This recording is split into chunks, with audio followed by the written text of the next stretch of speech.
Halo semua, perkenalin nama saya Windy Ardianti, saya dari Universitas Internasional Batam atau UIB. Nah, jadi di video ini saya akan membahas topik yang gak kalah penting, yaitu seputar hukum bisnis. Tapi sebelum mulai, teman-teman tahu gak sih apa itu hukum bisnis? Kira-kira pernah dengar gak? Jadi, secara keseluruhan, hukum bisnis itu adalah peraturan atau regulasi yang dibentuk untuk mengatur bagaimana agar suatu bisnis dapat dijalankan. Simpelnya sih seperti aturan yang harus diikuti oleh suatu perusahaan dan orang-orang yang terlibat dalam kegiatan bisnis.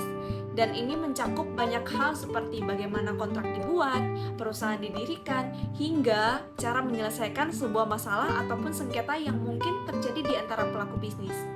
Lalu kenapa sih saya bilang hukum bisnis itu penting banget? Teman-teman coba deh bayangin, gimana kalau dalam dunia bisnis itu nggak ada hukumnya?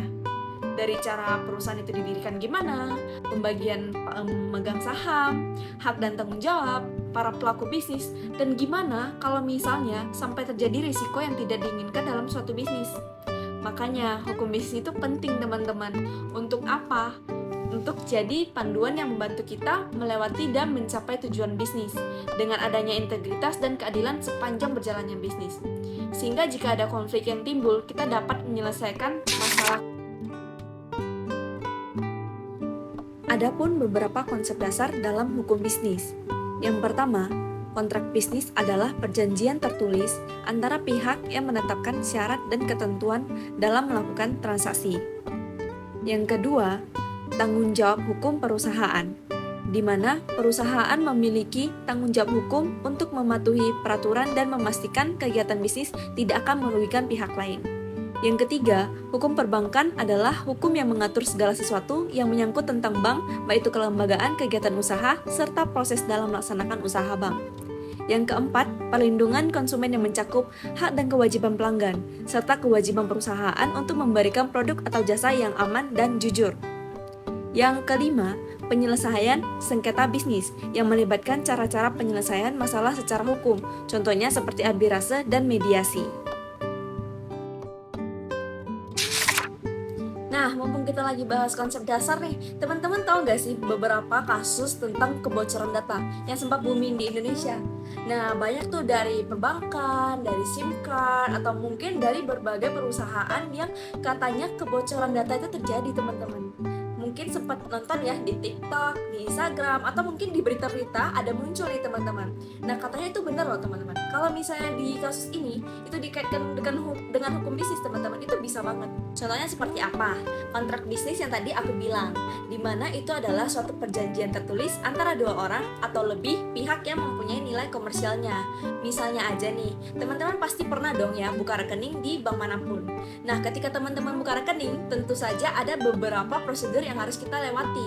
Contohnya nih, harus ada form yang kita isi, kita setujui, dan bahkan kita tanda tangani. Ya, secara tidak langsung, teman-teman, kita sebagai nasabah udah memberikan data kepada pihak bank. Lalu selanjutnya, itu kita akan masuk ke dalam yang namanya ranah tanggung jawab hukum perusahaan ataupun hukum perbankan, teman-teman. Seperti apa? Nah, di sini konsep yang kedua, hukum perbankan ataupun tanggung jawab perusahaan adalah menjaga data nasabah agar tidak apa, teman-teman, tidak bocor. Karena apa? Karena yang tadi kita isi, teman-teman, data-data itu ada berisikan tentang nik kita, nama kita, tempat tanggal lahir. Itu adalah hal-hal yang sangat sensitif, teman-teman. Benar nggak? Kenapa itu sensitif? Karena itu termasuk data yang rahasia, di mana jika itu bocor atau dimiliki oleh pihak yang tidak bertanggung jawab, akan menyebabkan kerugian yang fatal pada kita nasabah yang tidak lain adalah konsumen, teman-teman. Nah, kalau udah kayak gitu gimana dong? Hak perlindungan konsumen dapat juga kita kaitkan ke dalam masalah ini, teman-teman. Lalu, jika udah masuk ke dalam konsep perlindungan konsumen, itu masih bisa kita kaitkan dengan banyak banget konsep hukum yang lainnya. Teman-teman, salah satunya itu adalah perusahaan bisa menggunakan konsep penyelesaian sengketa. Itu bisa lewat arbitrase, mediasi, ataupun pengadilan, teman-teman.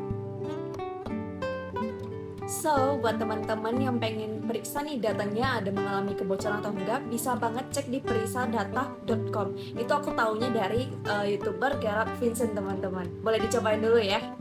Nah, jadi kita udah mau sampai di penghujung video teman-teman. Tapi tunggu dulu.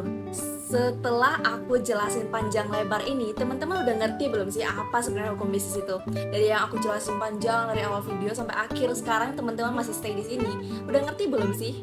Nah, jadi kesimpulannya teman-teman, hukum bisnis itu memiliki dampak yang mendalam pada cara perusahaan ataupun masyarakat beroperasi dan berinteraksi. Pemahaman yang baik tentang hukum bisnis bukan hanya suatu keharusan bagi pelaku bisnis, tetapi juga bagi konsumen dan masyarakat secara keseluruhan. Kepatuhan terhadap hukum bisnis bukan hanya tanggung jawab hukum teman-teman, melainkan landasan untuk membangun hubungan bisnis yang adil, transparan, dan berkelanjutan. Kesadaran akan hak dan kewajiban hukum membentuk dasar untuk keberlanjutan ekonomi dan kesejahteraan masyarakat secara lebih luas.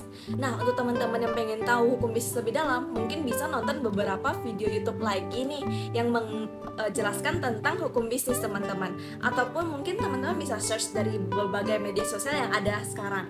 Apa sih udah pada canggih-canggih dong, udah pada pakai teknologi ya teman-teman. Kenapa nggak dimanfaatin? Nah, last but not least, teman-teman, aku saranin bisa ngambil mata kuliah hukum bisnis. Kenapa sih? Karena dalam hukum bisnis sendiri, dalam mata kuliah hukum bisnis, gimana sih bisa mengubah cara sudut pandang aku, teman-teman. Dari hukum bisnis sendiri itu mengubah sudut pandang aku bahwa memahami hukum bisnis bukan hanya penting bagi para calon profesional hukum ataupun orang yang berkecimpung dalam dunia bisnis, tetapi juga bagi setiap individu yang akan terlibat ataupun mau terlibat dalam dunia bisnis, teman-teman. Karena apa? Karena ini membantu kita membuat keputusan yang lebih bijaksana, memahami hak dan kewajiban kita sebagai perusahaan ataupun konsumen.